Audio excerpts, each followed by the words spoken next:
నమస్తే, నా పేరు విశాల్. ఇతను మా తాతయ్య గారు. ఇప్పుడు మనం తన చిన్నప్పటిలో ఎట్లా ఉండాలో తెలుసుకోబోతున్నాం. మొదటిగా మీరు ఎక్కడ పెరిగారు? ముస్త్యాల గ్రామము. అప్పుడేమో వరంగల్ జిల్లా, ఇప్పుడేమో సిద్దిపేట జిల్లా.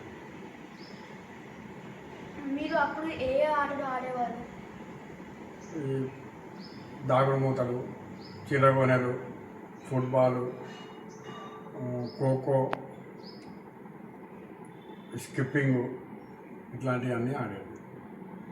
అప్పటి పాఠశాలకు ఇప్పటి పాఠశాలకు భిన్నంగా ఉన్న కొన్ని చెప్పండి. అప్పటి పాఠశాల ప్రభుత్వ పాఠశాలలు ఉండేది, ఇప్పుడు ప్రైవేట్ పాఠశాలలు ఎక్కువైపోయినాయి.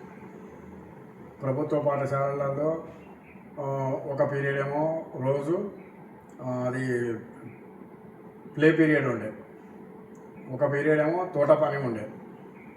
ఈ తోట పని ఉన్న దానికి కలుపు మొక్కలు తీయడము, చెట్లకు పాదం చేయడము, కూరగాయలు పండించడము, అవే కూరగాయలతోటి మధ్యాహ్న భోజన పథకంలో అది అన్నీ వంటలు చేయడము,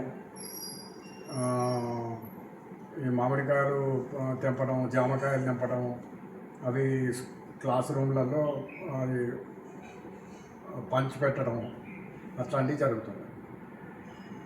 అప్పట్లో టీవీ, ఫోన్, ల్యాప్టాప్ అట్లాంటి వస్తువులు ఏమైనా ఉన్నాయా? ఏం లేవు అప్పుడు.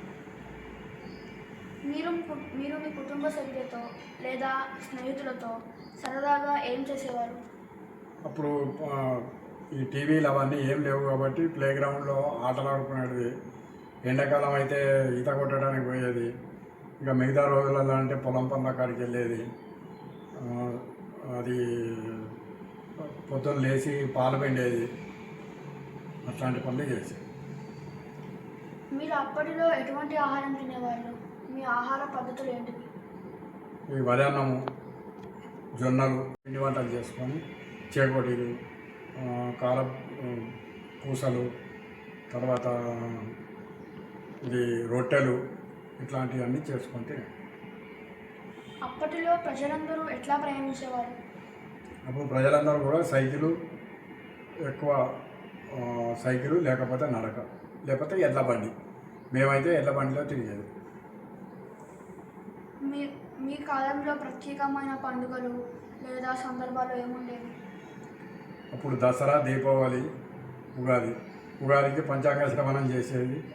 దసరాకేమో ఊరు మొత్తం మంది ఇది ఈ డప్పుతో పాటు ఊరు బయటకు వెళ్ళి పాలపిట్టను చూసి స్కూల్ గ్రౌండ్లో జమ్మి పూజ చేసుకొని అప్పుడు గుడికి వెళ్ళి ఎవరింటికి వాళ్ళు వెళ్ళిపోయి సామూహికంగా ఈ కార్యక్రమాన్ని జరిపేది.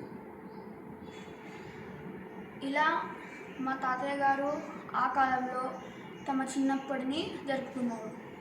ధన్యవాదాలు.